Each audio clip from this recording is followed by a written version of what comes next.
Good night বন্ধুসকল। আপোনালোকে শুলে নেকি? মোৰ চাওকচোন ভাতৰ সাজ।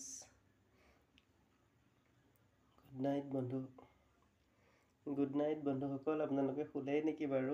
মই শুৱা নাই, খাব লৈছোঁহে আৰু দেই। আজি দেখিছেনে মোৰ ৰাতিৰ সাজ কি যোগাৰ কৰি লৈছোঁ।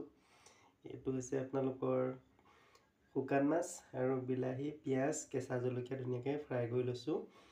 আৰু এইটো দেখিছেনে, এইটো হৈছে চিদল মাছ আৰু পিঁয়াজ, আদা, নহৰু ধুনীয়াকৈ ইয়াত দিয়া আছে। এইটো সানি ল'ম। আৰু এইফালে আছে এইটো গাজ টেঙা আৰু তিল হয় দেই, মোৰ লগৰ এজনে বনাইছে গাজ টেঙা আৰু তিল।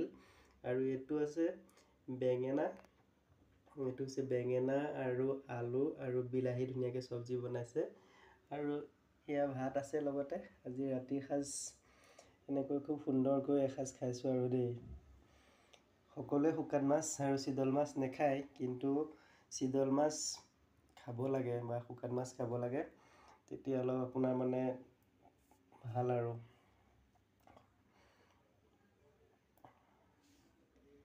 কেনেকুৱা লাগিছে আজি মোক ক'বচোন দেই। মোৰ আজি ৰাতি সাজৰ থালিখন নিজে বনাই লৈছোঁ আৰু ধুনীয়াকৈ দেই। আপোনালোকে খালেনে বাৰু? ধন্যবাদ, শুভৰাত্ৰি।